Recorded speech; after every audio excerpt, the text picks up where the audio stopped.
Back over that situation that I had stopped to talk about during the Why You Can't Be Desperate series. Apparently that girl did realize something that I had been warning people about for over a year. Because I remember I told her about it, but like I said, she isn't really all that responsive. But I was just kind of worried when she told me that, like, she can't stay anywhere longer than 3 days because she gets depressed. Because that is not a good sign. That means that you're, like, still trying to run from trauma even though you've already, run from abuse even though you've already ran from it. And not even that, really the emotions of the whole situation.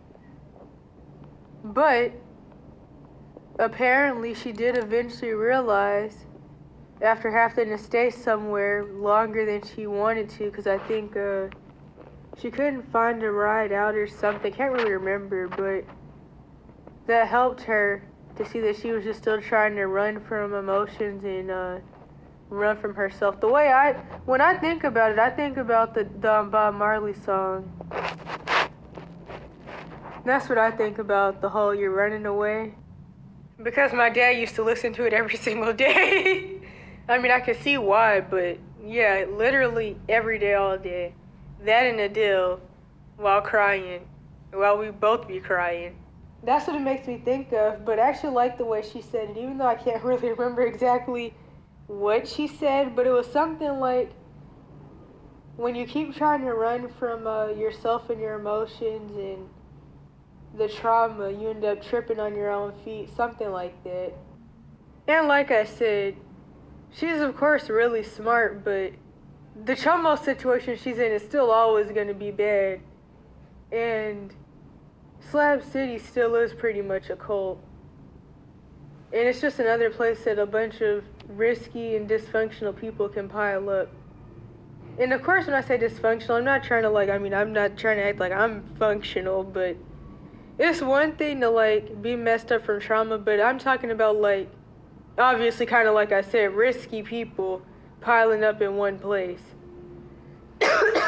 And keep in mind that like these aren't quote unquote homeless people like people like to say. There's people that literally go out there to find people to traffic, people with money and stuff, people with houses and very big ones at that. And apparently she didn't run away with her dog. Her dog was actually given to her as a gift when it was a baby by somebody in Slab City. And I'm not gonna lie, like I said, even talking about other situations before I started talking about hers, which I mean, even though I had felt like there was some stuff with her situation, until I had like actually ended up in the same place as her again and saw the situation, I wasn't for sure what it was. But like I've talked about before, people, you go through a lot, and most people can't handle being alone for a while.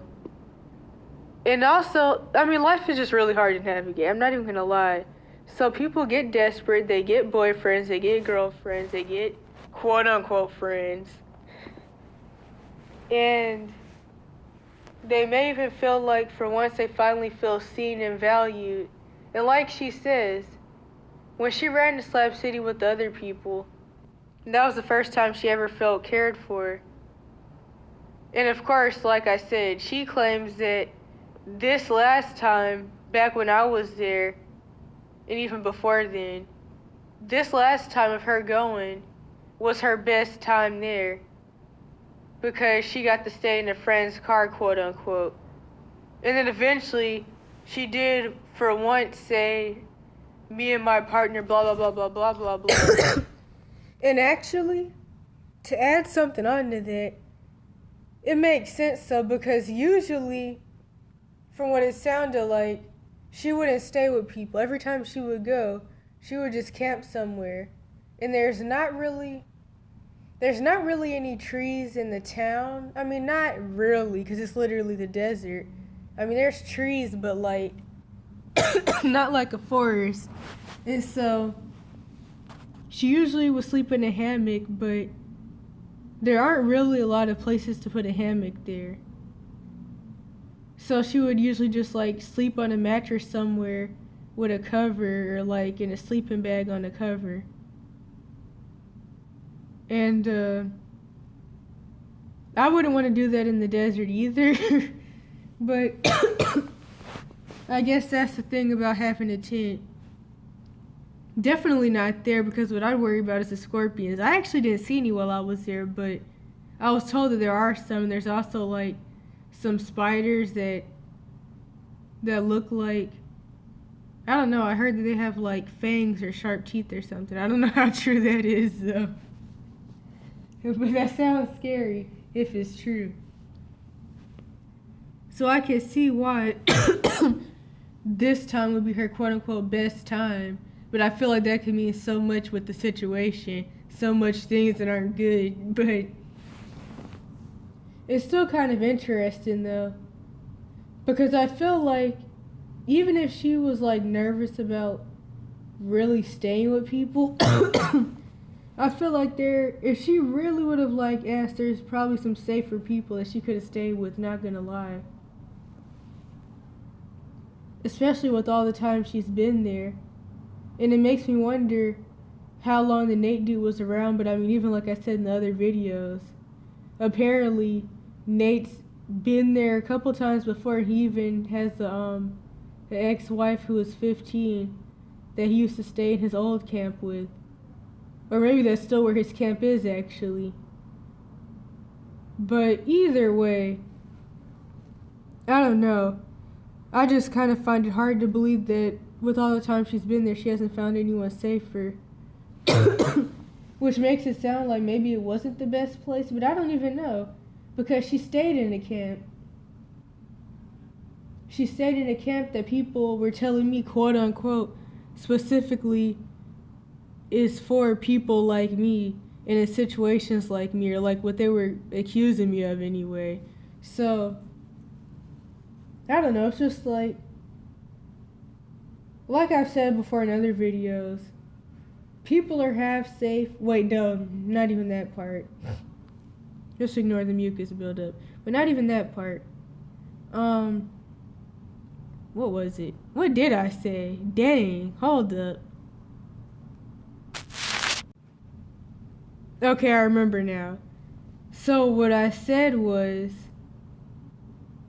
we avoid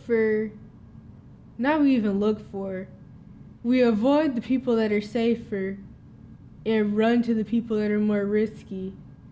And also, I think it has a lot to do with the fact that, like, the safer people, you actually have to, like, commit to, like, the friendship or whatever. But with the risky people, it's different, because they'll probably leave you eventually, or something will happen where you'll have to split up. Or maybe it's just what you're used to. But I mean, there is a lot of predatory people there, but I mean, I still feel like there's people that are decently safer. But that's why I was saying in the other videos, I feel like she picked him because he actually has some money in a car and gear. Revolving around the whole library situation, whatever that really was about. So only once did she ever say partner. I also find it really interesting how, like, for whatever reason, people on the West Coast love this partner term. I really meant to say Cali. I've seen that a lot in Cali, not really anywhere else. Like, if they're dating somebody who's a transgender or too old for them, maybe too young for them, they'll just say my partner. I don't really know what that's all about or why people do that. It's almost like they're trying to dissociate from even really admitting they're dating the person. But anywho, what was I saying? I think I was getting at how she said that this was the first time she ever felt cared for and loved. So people would give her food, and she said that she would commonly go days without eating, Which honestly, I would hate to go days without eating in a 130-degree desert. But because she was there during the summer then too. Yeah, that sounds honestly terrible. But people would give her food whenever they had it to give. But also, another thing is that, sure, she would go days without eating because, like, maybe she was trying to, like, avoid risky people. Maybe she was still kind of scared. Stuff to do with laying low. Also the fact that, Slab City is Slab City. So, like, they give out food for, like, the community on certain days, but... But actually, no, something I forgot that I could bring back up. This makes me think back to that lady who was talking about how she wanted to get Nate banned, which honestly, from what I heard from articles, that lady and her boyfriend go to Slab City every so often, at some point every year, for years or something like that. So I kind of find it hard to believe that, well, I can't even say that, but it's just interesting that they haven't noticed the whole situation with Nate, especially since some of the street kids there were saying that Nate has a 15-year-old, his ex-wife was 15 some years ago. And it's really interesting because it sounds like he's been an issue there, but like I said, most of the dudes there especially are predatory. And then, it's like a good amount of the women are like just really drugged up, so they're just kind of like whatever. But the dudes, they're honestly more sober than a lot of the women, but they're predatory, and then that still makes the situation bad. But what point was I getting at? Oh yeah, I just don't know how that lady, whoever she was, like, didn't notice before, or was just noticing. And of course, most of the people don't care. And that's another point I was really getting at, is that I could also see why she would say that staying in that dude's car was her best year. Because it seems like while people would help her, people are kind of still nonchalant and individualistic and worried about themselves. Just like in functional, well, quote unquote functional society, or what they wait a minute, dang, what they like to call Babylon there, and that kind of goes into the whole thing I was supposed to be eventually making a video about how Slab City is a cult, which I was kind of expecting that due to the whole Salvation Mountain thing. It kind of seems like another pagan and European flip on the Bible. And yeah, but like I said, that's the whole video of its own. But they call America, or the establishments in society, Babylon, but for a separate reason, and a weird reason at that. Not because of the true part to it, but because of like some weird stuff. What was I saying? Dang, wait a minute. I don't even know. I forgot. But yeah, anyways, individualistic. It seems like she was there, but people, they paid attention somewhat, but not enough. And she still felt unseen the whole time she was there. That's what I'm getting out of it anyway. That's what I'm reading out of it. Like, the fact that the other street kids there mention her, and they even mentioned the whole situation with how weird Nate is, but due to that and how the girl is trying to like discreetly be with the Nate dude, it seems like those other street kids don't actually really know that she's hanging around the Nate dude that honestly nobody really seems to like except the other predatory dudes. And the fact that the lady didn't really believe the girl was even 20 or, well, she didn't even believe the girl was 18 plus, or she believed she just turned 18, which she went there when she was 17, so she wasn't even that far from 18, but I mean, it's still some years, but, like, they don't even really know how old she is or really believe that she's the age she actually is, and they don't really seem to know that she's 20. Not that that makes the whole Chomo situation any better. It it never will be better, but that also just shows to me, like, how she's there, but she doesn't really seem to be getting paid attention to as much as she wants to. And I mean, sure, she says that she finally found friends, but it's like, every time she does mention or show friends, it's always some grown man that's probably predatory or questionable, or bare minimum has substance use issues that they'll try to drag her into. And like I said, that's the issue with the men and women in certain places. In certain places in the homeless community. And what was the other thing? It was something else. I don't even remember, but yeah, so I would say she's kind of like a lot of people trying to, like, play it easy and make the situation seem a lot better than it actually is on the internet, but really just while being, like, really depressed to the point where you're desperate enough to do the whole Chomo thing. And I mean, like I say, I'm honest on here. People claim this channel is depressing, but I'm just telling the reality of it. I'm not about for one, this channel isn't really for me to sugarcoat anything, but I'm not about to, like, play the happy-go-lucky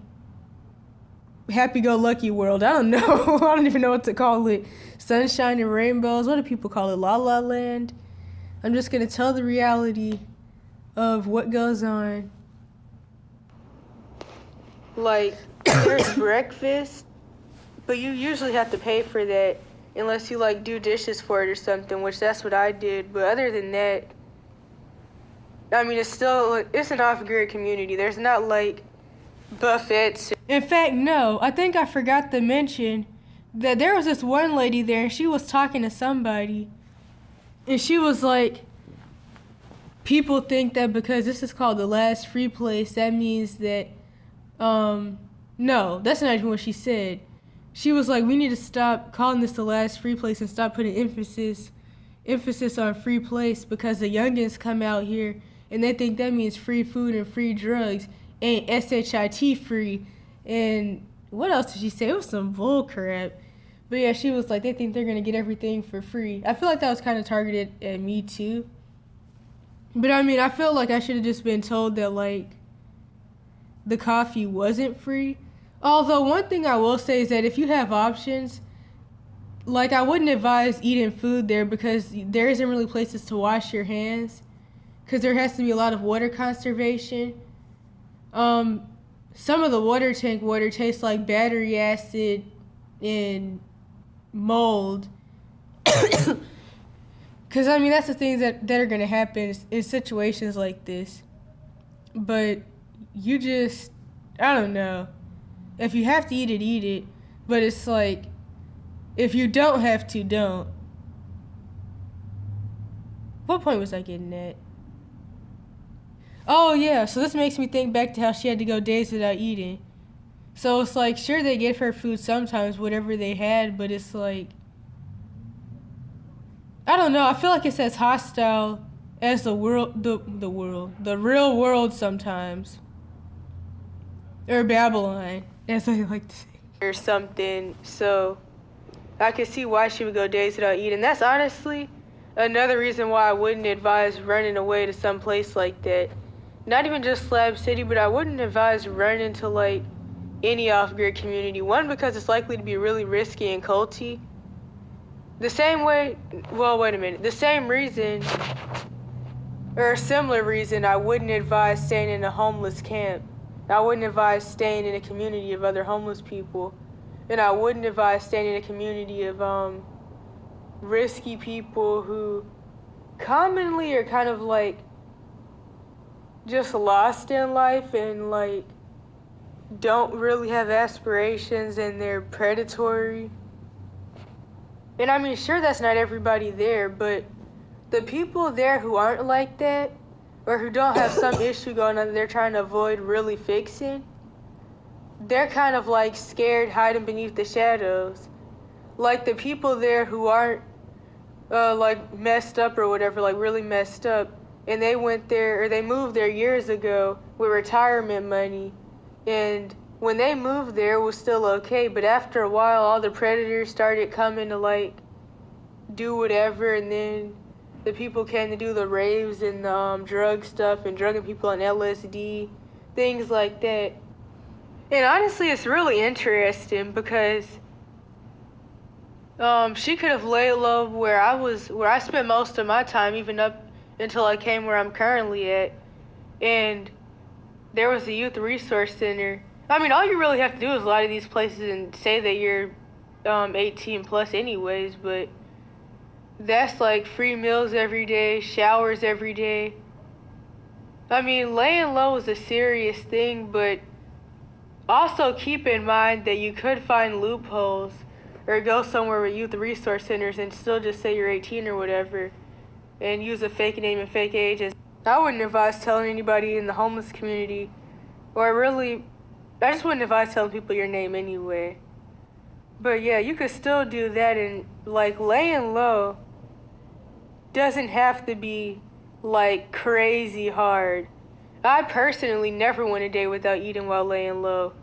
But of course, if you're off in a well, what I really meant to say is I've never went a day without eating while being homeless. In fact, I found access to food easier while being homeless. Way easier than when in a house.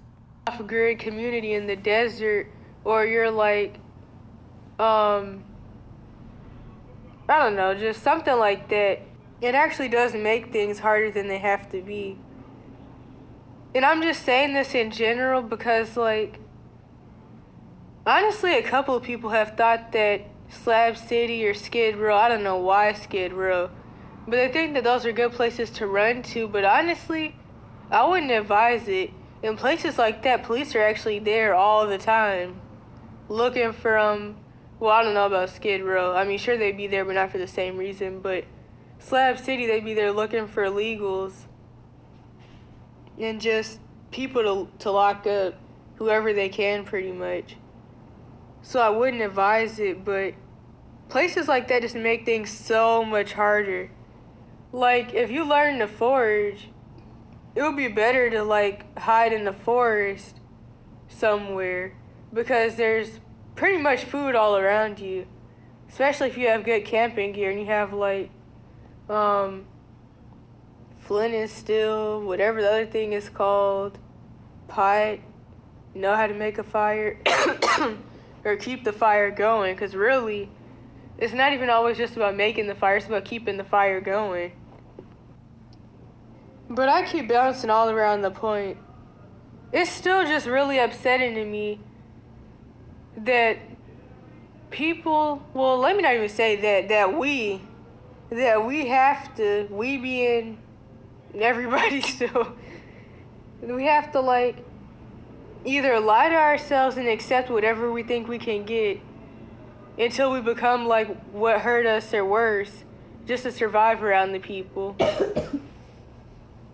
Or until we break down or we end up unalived or whatever. But like, just having to accept anything, having cognitive dissonance, feeling like we have to do these things. Feeling like we have to get taken advantage of just to have somebody around. Now, me personally, I can't go for any of that. I have to value my peace. I can't do that. Most people do. It's really unavoidable for most people, but I just can't. I'd rather lose my mind in isolation, rocking back and forth with a cigarette in my mouth in a cave before I just throw myself into any situation just to say somebody's there or just to like, no, definitely not.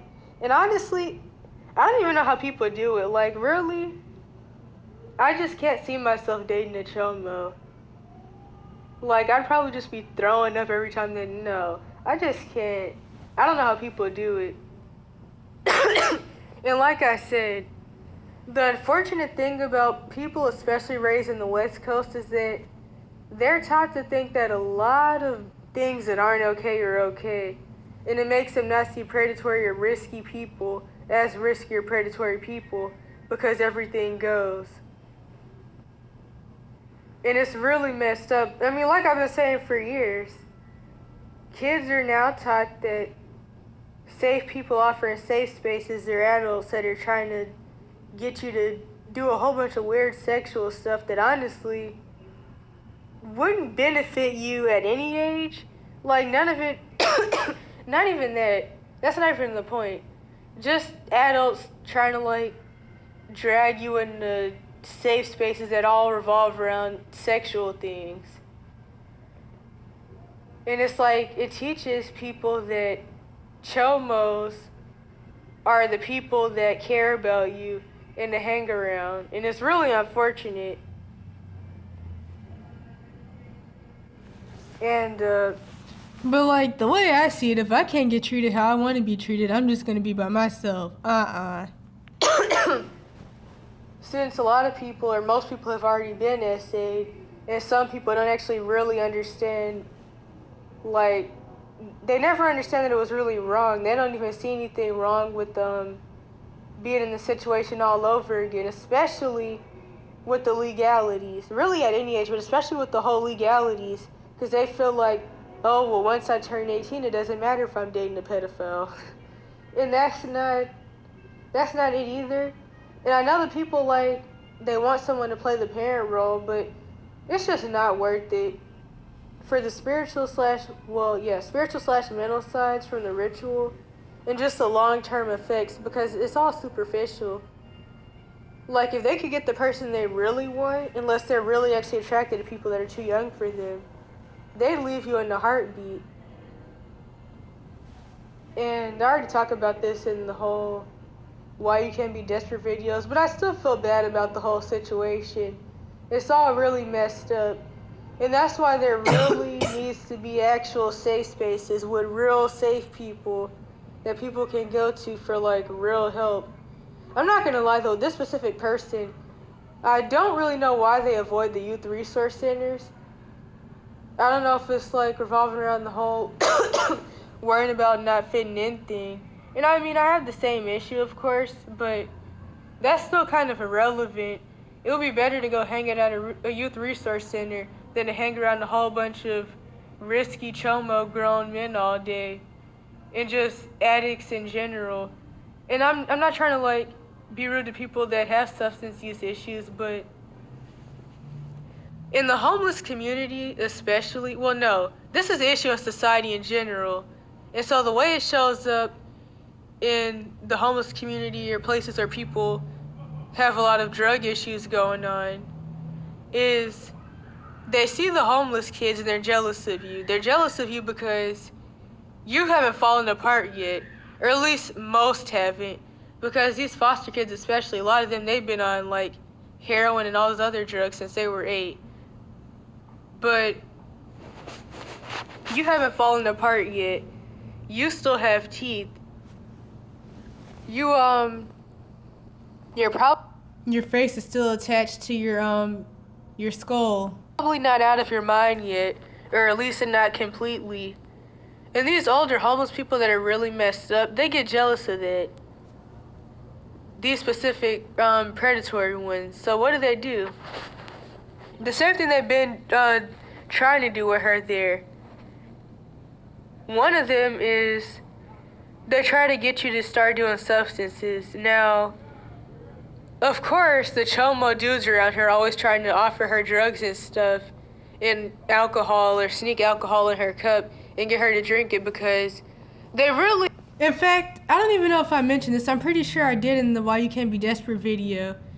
But the Nate dude, because she says she doesn't drink, but she wasn't looking. She's talking to somebody else. The Nate dude pours the mocha alcohol in the cup and hands it to her. She doesn't know what it is, and she starts drinking it. And the next day, she was like, I accidentally drank some of the alcohol. You didn't accidentally do jack. You got drugged. That's what happened.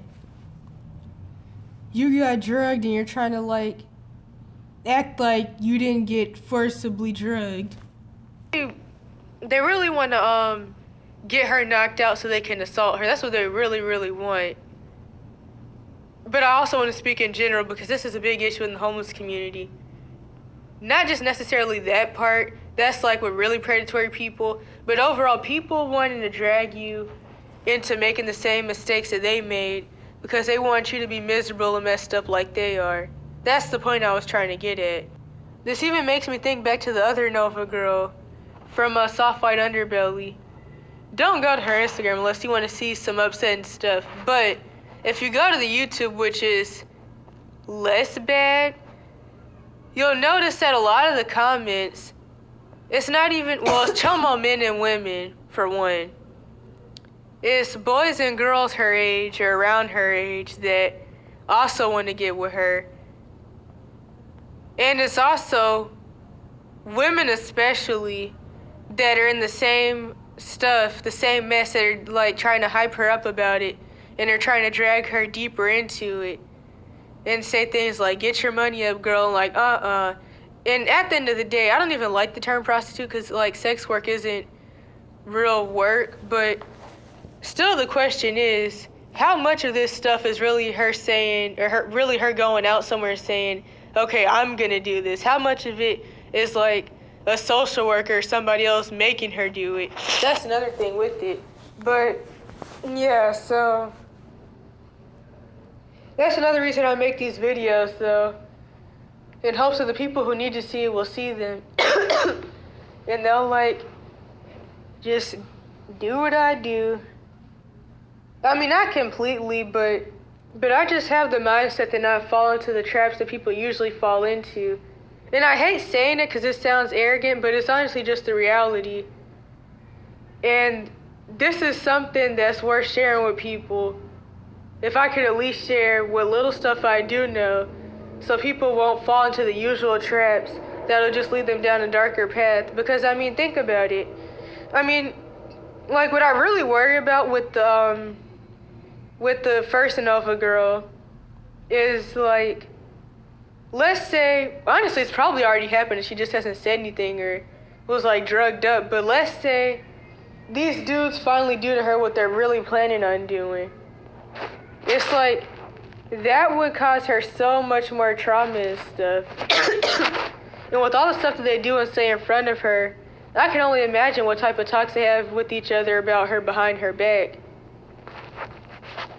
And it's like, she wants to go back there every winter, but I don't think she should go back there at all.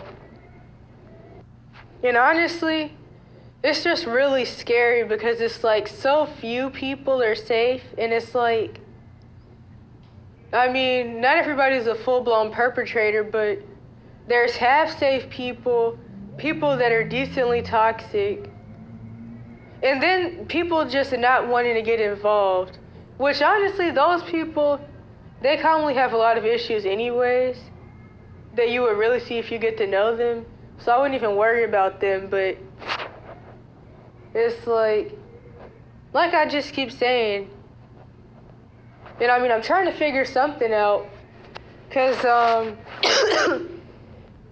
you know, everyone needs support, and people wonder why so many homeless people, and even people who aren't homeless, are paranoid. But, another thing I was gonna say, people really, no, let me not even say that, because family dysfunction is normalized and family systems have been broken for forever. So really, there's the people who are lucky enough to have decent families, which I've actually heard that the real people to watch out for are people with healthy families. And honestly, I can see why, because they don't understand why a lot of people have the issues they have, and they honestly become narcs themselves. But I'm not even going to go into that, because I was about to go off somewhere else. But the few people with, no, I don't even know what I was saying, but I think I was saying the few people with healthy families, they're not going to get it anyway. But so many people revolve around cognitive dissonance and dissociative amnesia, and they stay around their abusive family and their abusive parents or parent to pretend they have the person, even though they really don't. Just like having online friends, quote-unquote online friends, random people that you trauma dump on and that trauma dump on you that you've honestly never seen. Just like having a bunch of them, just to say you have somebody, and then running around saying you have a lot of friends that you really don't have. And it's no different. Or that you're having a family that you don't have. All the same. Right. And people do that.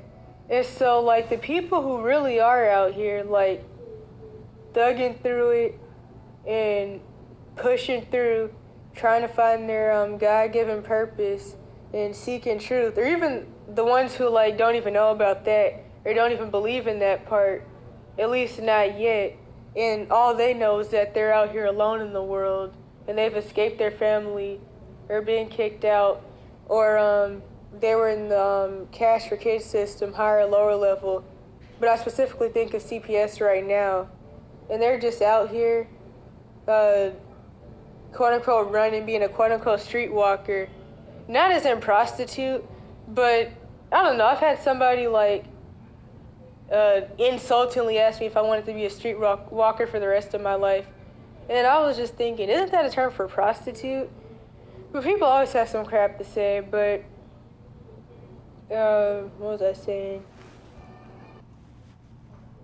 I don't know if I ever got to the point, because I don't remember what came after this part, but I'm just going to go ahead and say, people really don't understand or care about the struggles of the ones who are really thugging through it on their own. The people who are living off of cognitive dissonance and dissociative amnesia, and the few people that actually had healthy families that don't understand why most people are the way they are and have the issues they have, so they become just as messed up and empathy lacking themselves. They all just like, they look down on people that are pushing through themselves. Just like how if you don't have anybody, people automatically feel like you did something to people to make people mad at you, and that you burned all your bridges. That's the insult that's commonly used for homeless people. They're out here because they burned all their bridges. And it's like, what bridge does a 14-year-old, a 7-year-old, a 19-year-old, what bridge does it, like, people grow up in really isolating abuse situations, or they're like homeless since 7, and it's like, where are you even supposed to find a bridge? At school that you don't go to? Or you probably like don't fit in because of your trauma symptoms or because of other things. It's like, what bridge did you have to burn in the first place? But yeah, and that goes into the whole thing that, like, when you don't have any support, it's hard to really do anything or to really want to, and you don't really know what to do, which kind of goes into the whole running around thing, because, like, you don't have a family to go to or go back to, and what was the other thing? Or a place, and I don't know. People just don't care.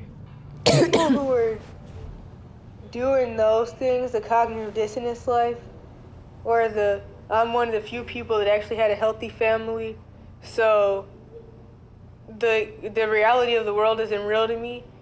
They don't understand how, like, confusing things are when you don't really have parents or anything.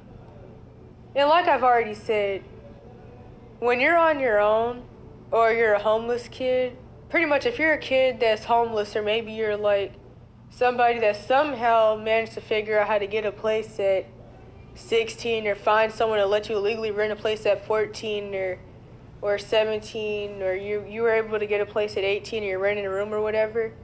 When you're in those situations, you're already not even seen as a kid by people, which I've been mentioning a lot lately. Homeless kids are not seen as kids, and I already talked about how, like, really no kids are seen as kids, but homeless kids definitely aren't seen as kids. They're seen like little adults who are on their own. Little adults who are on their own and being lazy bums and not getting a job.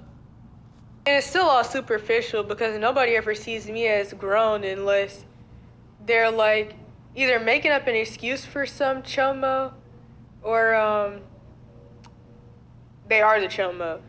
Kind of like this situation. So pretty much, like I always say, you're a child until somebody wants to have sex with you.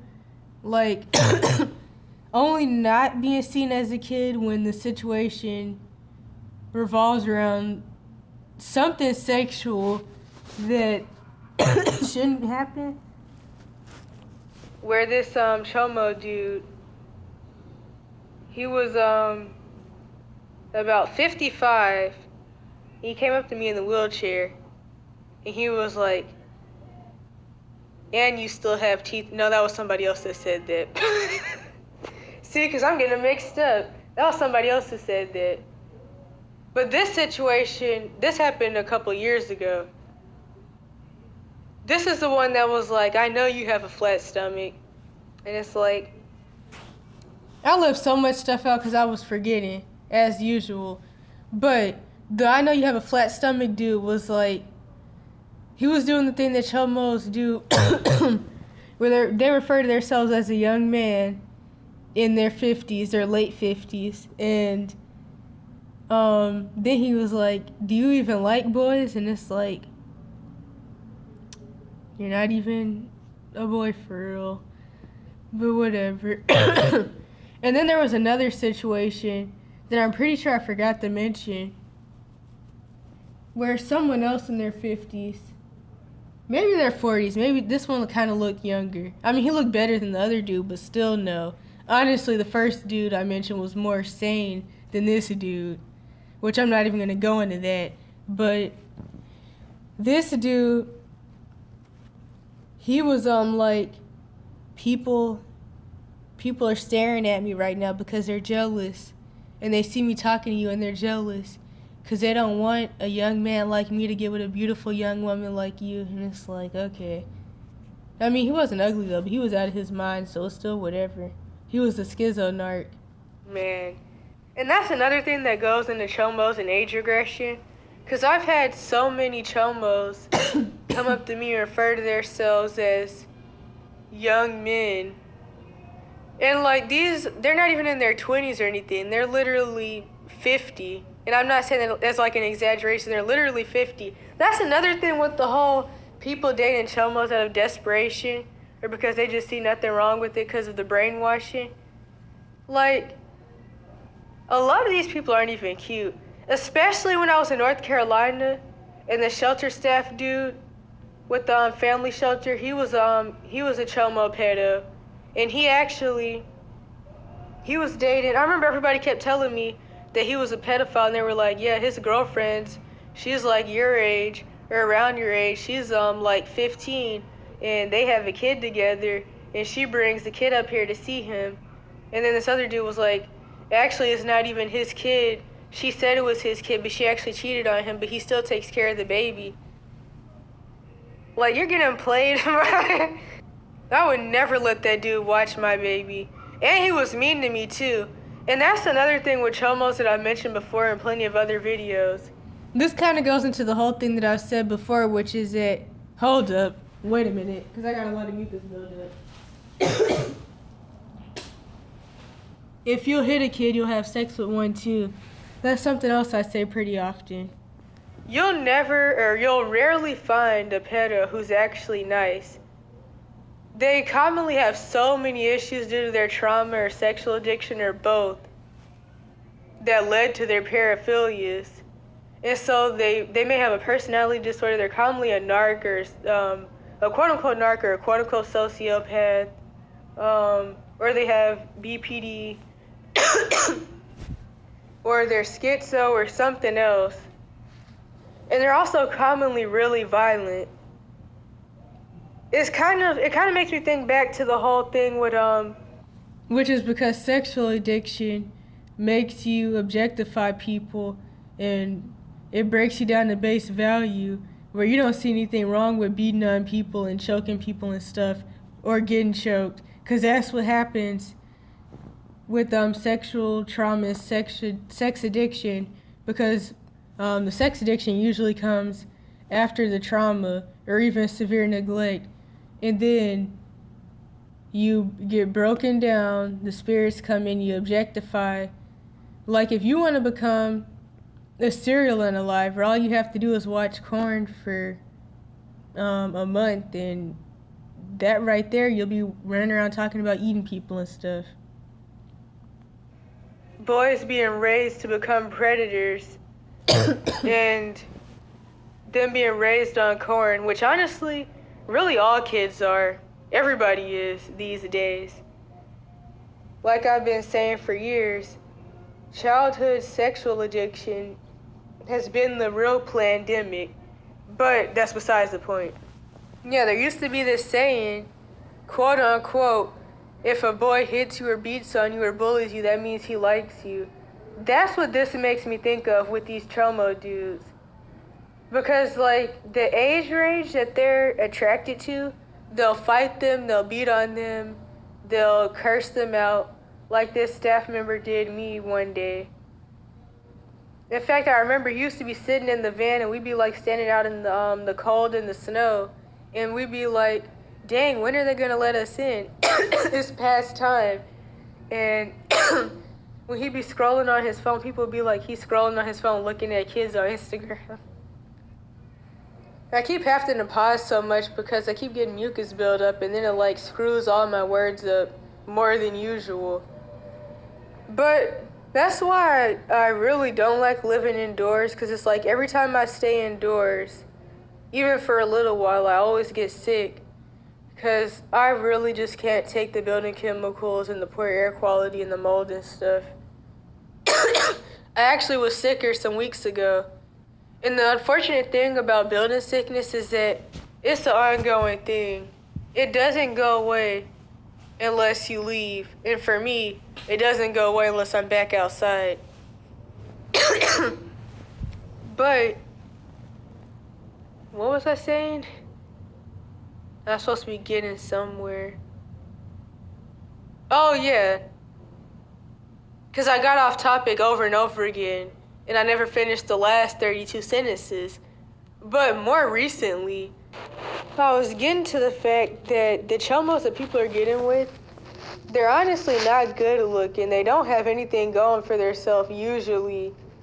And they're very risky for multiple reasons, like being violent, substance use issues, and trying to drag you into substance use. Really just to assault you and do some messed up stuff to you that you won't even be able to come back from. Which, I mean, after doing the SA rituals with them long enough, even if you are consenting, after doing that long enough, that'll mess you up anyways. But, yeah, so it's like, it's pure desperation. Because, like, I hope that some of you guys don't think that these people that you're getting with are cute. I hope not. Like, dang, I hope not. And I'm not even the one that thinks anybody's ugly, but it's like, I'm sorry, but these chomos that people are getting with, they are not it. Like the chomo Nate dude, the bald dude with the Baphomet and pentagram tattooed on the back of his head, that's what it looked like anyway. He is like Elihu Kirkpatrick looked better than him. And that's another chomo that I had a video about, but he ended up dying mysteriously. So there's that. Or he's one of them that I show. I didn't even show all the pictures I wanted to show, but yeah, I don't know how people do it. And I think the thing with me is that, I mean, sure, most people that end up in these situations are anointed/prophetic, and they're like empaths, they're quote unquote autistic anyway, but the more you know and the deeper you get into it, into the truth and all that, the better your discernment can get. And I think, like, for me, other than the fact that I'm really just not desperate enough for it, and I just can't put my piece on the line. I really can't. I think it's also maybe, like, due to the fact that my discernment is pretty good, I really pick up those spirits, and it's like it's just too uncomfortable for me. I really just couldn't be sitting on some chomo's lap or none of that. I just couldn't. I could not. I just would be so uncomfortable. And honestly, the fact that people are comfortable with this, it just shows the type of situations that they're coming from, like that they ran from.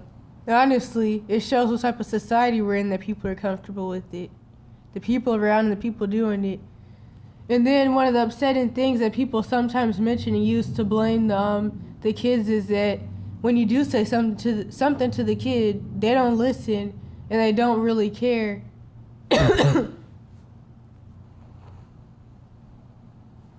And I don't even know what else to say about it. I just couldn't do it. I'd be mad. I would like either end up beating them up or beating them with the frying pan in their sleep. I wouldn't even get to the bed with them in the first place. But like, that's just an example. It's just really upsetting me that so many people can do this and I just couldn't. I could not. I'll be like mad, sad, and in a range of, I don't even know, what do people call it? The 19 stages of grief? And it's like people are really just able to just sit there and go with the flow and they're just okay with it. And I just couldn't. I don't even think I could, well, kissing to me is nasty, to be honest. But like, I just couldn't, I couldn't do it with a choma. I don't think I could do it with anybody. And I don't know.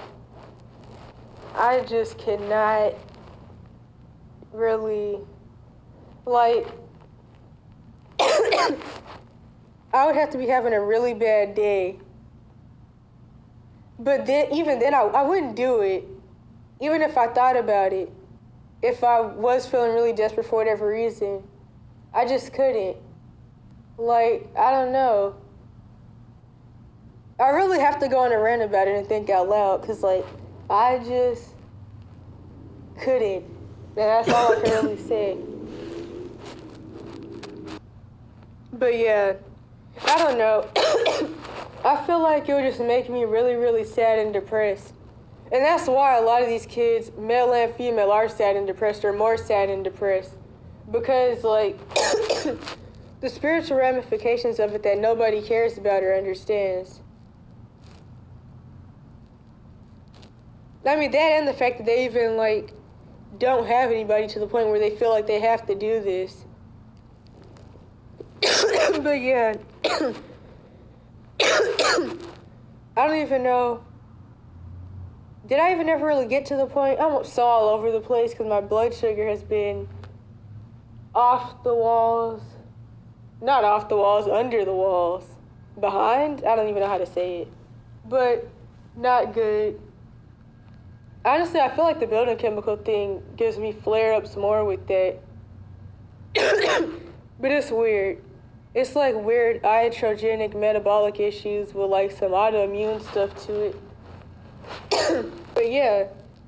And then people will be like, people want to be homeless or quote unquote want to be because they want to do drugs, or which really the drug issue, like I always say, it's a long tried to be hidden racial issue, as well as it's a social experiment and for depopulation. But still, it's like, honestly, with how bad buildings are for your health, I can honestly think of a lot of reasons health-wise to live outside. And I know people will be like, you just got to stop being a BPD limerence obsessed stalker and stop worrying about other people's lives and all that. And I mean, I wouldn't say I'm worried about other, well, I don't know. I mean, it's still, the situations are still right there, and there's so many people doing it because it's just so common. And I mean, I don't know, I just can't not talk about it, and that's what the channels are for. I just can't not talk about the issues. Not saying that I don't, of course, try to talk to the people themselves about this stuff. I mean, I was trying to talk to her about these risks way before I even knew or thought she was in the situation. With her and other people, to be honest. Even people who are homeless. But the unfortunate thing is that once the spiritual transference starts happening, or the spirits start coming in if they're not already, you just get deeper into sexual addiction and you really can't stop the behavior. And you develop the paraphilias. Another thing is that people are so used to nobody really caring and people just trying to tell them anything that they don't want to listen to anybody. They can't trust anybody, and at the end of the day, in their mind, the chomos are all they have. Because, I mean, that's the physical reality, at least. So, since the physical reality is that the chomos are all they have, they wouldn't want to leave, whether they know what you're saying is true or not, whether they believe you or not. And it was something else. Kind of like how with Billy, Daisy was his only hope. And I've really been meaning to talk about the Billy situation again. And the Nova from Dang. I don't know. I feel like even when I try to hold back a cough when I cough in the video, it triggers the cough I'm trying to hold in. But yeah, so I don't even think I finished. Actually, no, I really didn't. Billy really wanted Daisy to try to adopt him and to go to court to adopt him. And it's like, it was so unlikely that that was actually going to be able to happen. And it's really unfortunate that there are no safe people willing to actually adopt people and help them. And I don't even know what else to say about it. I'll fight under Billy again. And I'm going to go ahead and say when I make... Dang. When I make this video, I am not trying to like compare situations or say one is worse. But I am saying that very obviously, Billy got the horrible responses he did because he's a male and he's quote unquote black. Not that people actually care about Nova. I mean, honestly, it does seem like some people actually do seem to care more, but still overall, people really are just hyping her up to go deeper into mess, or because they just want to get with her, or really both. So, I mean, it's fake both sides, but people are more overtly hateful to the Billy kid, and that's just something I really got to keep talking about. And you notice he disappeared, but Nova's still out here making the unfortunate child essay imagery stuff. So, yeah, obviously, he got locked up. If they didn't take him out completely, which honestly, you'd really rather be taken out completely than pass through the Cash for Kids system. And I'm not gonna lie, I do worry though. I wonder if they threw him in like somewhere where he's gonna be getting drugged on neurotoxin drugs, or if he's like in the actual like jail or prison. But still, the essay you go through in there is bad. It's all bad all the way around, but just notice that they locked him up, but like him and Nova were literally both in LA at one point, because Nova travels a lot, or quote unquote travels, trafficked a lot. I think I'm getting more sick again, but I decided that I should add this last part in about a video I just found, which pretty much, well, it doesn't go over exactly what I was talking about, but it's still good advice for if you're in this situation, or really probably any situation. I'm going to put the video in the description. It's by Omar thibeaux, I think that's how it's pronounced. And not only did he mention the Bob Marley song thing, because I guess that's just like one of the first things that comes to mind for our people. He even eventually mentions a runaway he met when he was in Atlanta. And honestly, that makes sense. I know Clayton County specifically, they have a really, really high runaway rate. I sound super duper sick, way more sick than I did before. I think, I forgot what it was, like the mucus built back up or something. In fact, I think somebody said they're the county with the highest runaway rate. And this can even go back to that last video I uploaded. The coroner's message thing, or whatever in the world.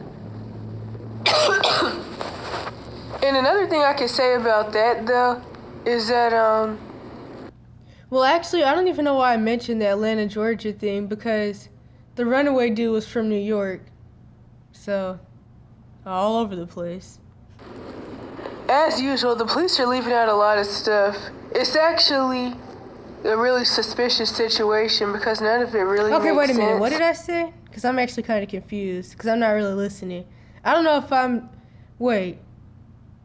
if I mentioned that the girl in the last video is from Georgia or the Omar thibeaux dude being from Georgia.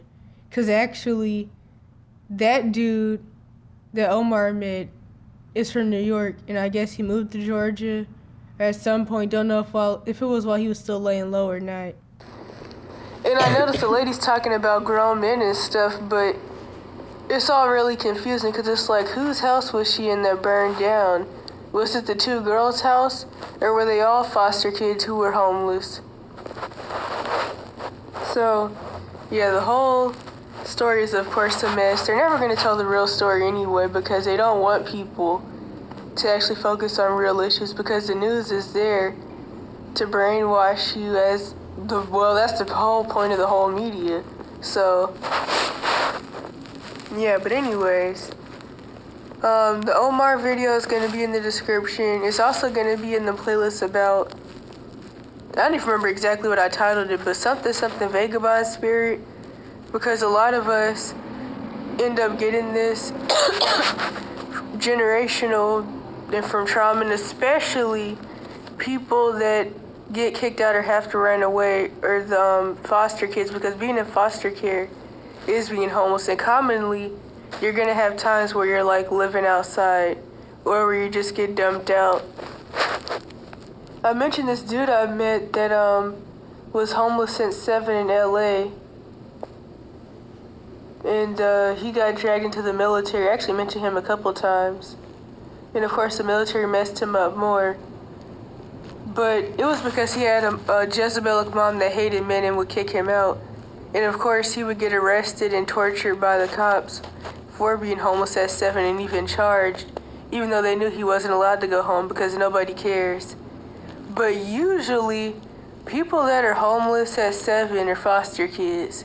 So usually the people you'll see or hear about that have been living on the streets and living in the woods since 7, they're foster kids.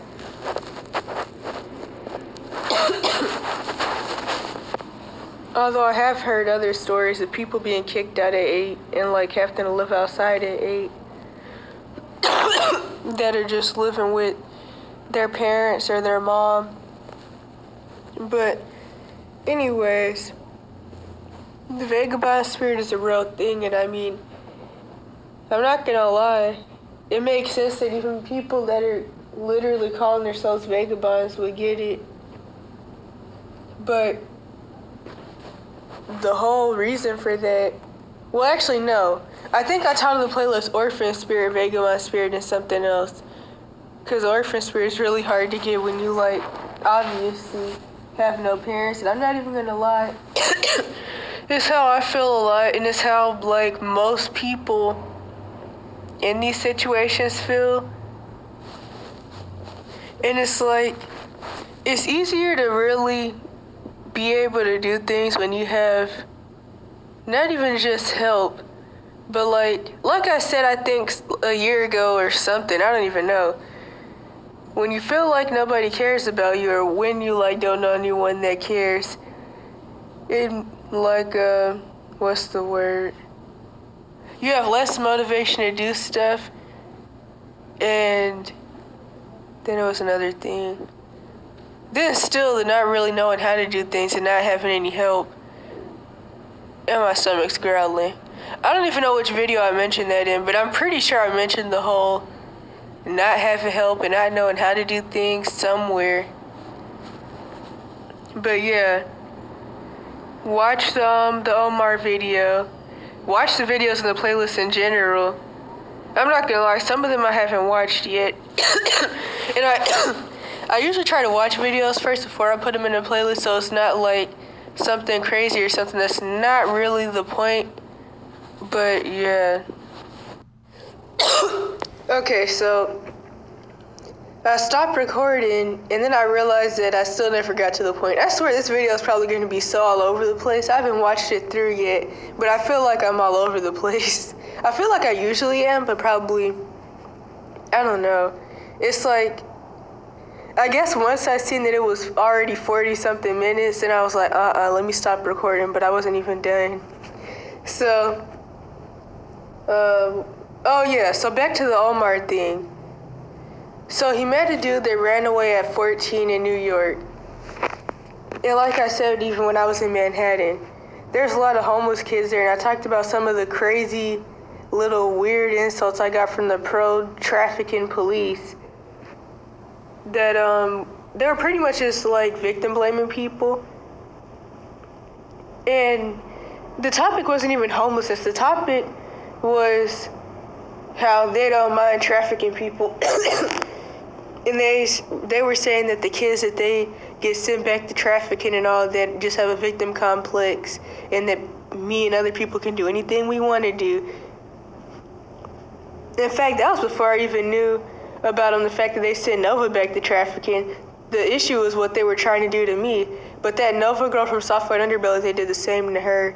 Not that I was being trafficked, but I mean, they did try to lock me up and all that. But that's besides the point. So, what was I saying? Oh yeah, the dude ran away. The usual home life stuff. And he told Omar about how he started cutting hair. And Omar was talking about sticking to something. And that's the thing, especially when, not even just when you're still laying low till 18, even when you're older than that. Because, you may be going through ageism with getting hired. A lot of people are right now, well into their 20s. Because what jobs they're saying is that this generation, they're more worried about the stock market crash, and they're in the doom and gloom, so they don't even really want to work and stuff like that. Because I even know a boy that I mentioned before who's hidden homeless. The usual situation of not really having a parent, not really having anyone to really live with, so you're thrown around different relatives' house. He's hidden homeless. He wants a job, but he's dealing with ageism and also not having transportation.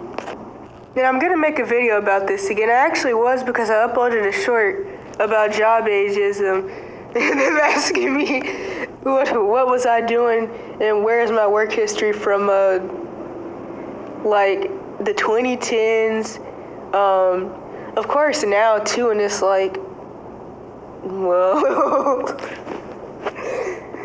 where's your work history from 2005?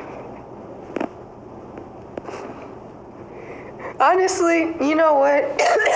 I think what people should start doing is saying,